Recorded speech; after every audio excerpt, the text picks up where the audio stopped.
Shari Franke confirmed her suspicion that her mother, Ruby Franke, and Jodi Hildebrandt were lovers in the new documentary, Devil in the Family, The Fall of Ruby Franke. In Shari's book, The House of My Mother, which was released in January, Shari hinted at this suspicion as well. I posted this video to TikTok back in January, but I thought I'd share it here as well for those of you who haven't read or listened to Shari's book.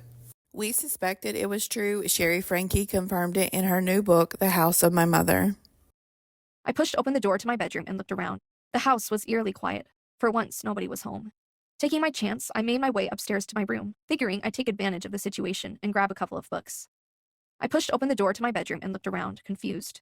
The room was bathed in the soft glow of candles. The air was heavy with the scent of lavender and vanilla wafting from the massage oils on the dresser. I quickly grabbed what I needed and got the hell out of there, feeling like I had just walked into someone else's honeymoon suite. The only thing missing was rose petals on the bed. That night, I couldn't sleep. Maybe it was the fact that the couch was hurting my back, or maybe it was the sense that I'd seen something I wasn't supposed to. I tossed and turned, thoughts swirling. It must have been around 5 a.m. when I heard a creak of footsteps upstairs. I cracked one eye open, just in time to see Ruby tiptoeing out of my room, her hair messy, her cheeks flushed, and her robe hastily tied, heading back to the bedroom she shared with my dad, a strange smile on her face. She looked mischievous. What the hell was going on? Why was Ruby sneaking around in the middle of the night like a teenager, trying not to get caught by her parents? Were they really doing candlelit massages in my bedroom? How could this be happening with all of us in the house? In that moment, I felt a bone-deep pity for my father, a once proud and rational man who seemed completely oblivious to what was happening right before his eyes. It was equal parts fascinating and horrific. Two women who preached truth while living lies, who condemned queerness very publicly in their connections videos while embodying it privately, in my room, on my bed, most likely. I want to skip to chapter 44, where after Ruby was arrested, Shari asked the police if she could go back to the house to get some things. Shari finds text that confirms Ruby and Jodi had a physical relationship. I asked the police if I could go into my house to gather some personal items that had not been confiscated as evidence. Journals, tablets, cell phones, and passports.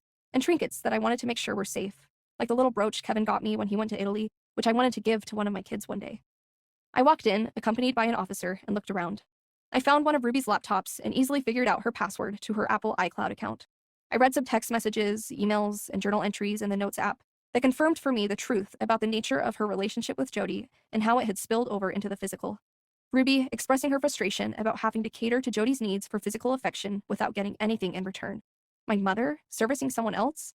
First time for everything. I didn't read on. What happened between them, romantically, was none of my business. I didn't care to know nor think about it any further.